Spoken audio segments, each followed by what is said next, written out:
Right now, as you're watching this video, you're making a massive mistake. You think because you clicked on a title about smart people making dumb decisions that you're somehow immune to these traps.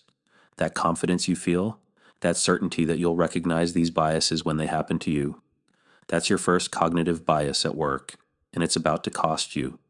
The smarter you think you are, the harder you're about to fall. Because intelligence doesn't protect you from stupidity, it actually makes you more vulnerable to it. Here's the uncomfortable truth: your brain evolved for survival, not for making rational decisions in the modern world. Those mental shortcuts that kept your ancestors alive are now sabotaging your success. And the cruel irony: the more intelligent you are, the better you become at rationalizing terrible decisions.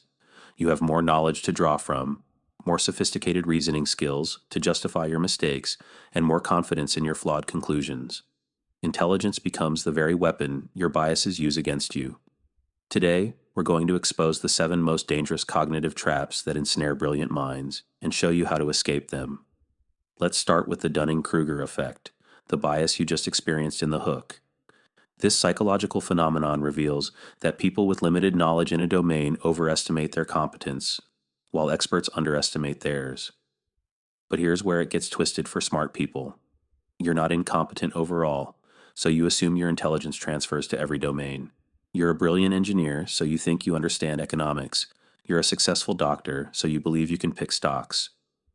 David Dunning's original study showed that people scoring in the bottom quartile rated their abilities far above average.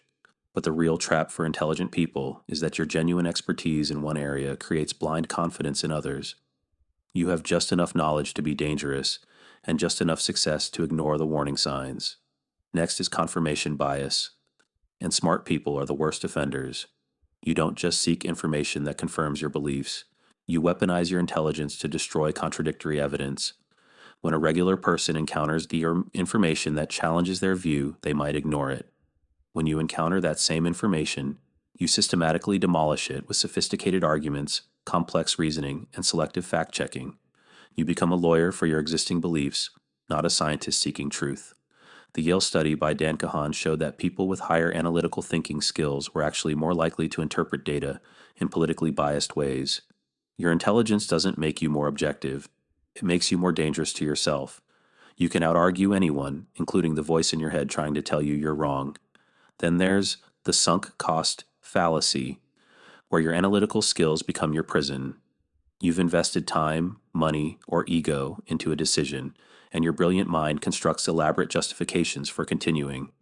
A regular person might quit a failing project because it feels wrong. You create detailed spreadsheets proving why you should persist. You analyze the marginal utility of additional investment. You calculate the opportunity cost of abandoning your current path. All this analysis blinds you to the simple truth: you're throwing good money after bad. The more sophisticated your reasoning, the deeper you dig your hole. Smart people stay in bad relationships longer because they can articulate why it might work out. They persist with failing businesses because they can model 17 different scenarios for success. Your intelligence doesn't free you from emotional decisions. It helps you pretend they're rational. Authority bias hits smart people in a unique way. You're not impressed by titles or credentials alone. You're too sophisticated for that. Instead, you fall for intellectual authority. Someone uses complex terminology, cites obscure studies, or presents information in an academic format, and your guard drops. You respect the complexity because you understand it. This makes you vulnerable to pseudo-experts who speak your language. The person with a PhD who confidently explains why their cryptocurrency will revolutionize finance. The consultant who uses the same analytical frameworks you admire. The thought leader who quotes the same books you've read. Regular people might be skeptical of complexity they don't understand. You're seduced by complexity you do understand, even when it's being used to manipulate you. Your appreciation for sophisticated thinking becomes the very hook that catches you. The planning fallacy destroys smart people because you believe in your own analytical abilities. When estimating how long a project will take, regular people might guess based on gut feeling. You break it down systematically. You identify all the components, estimate each piece, add buffers for risk. Your detailed analysis feels so thorough, so rational, so bulletproof.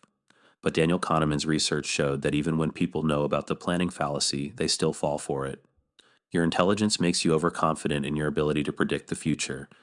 You can envision the best case scenario so clearly, model it so precisely that it feels inevitable.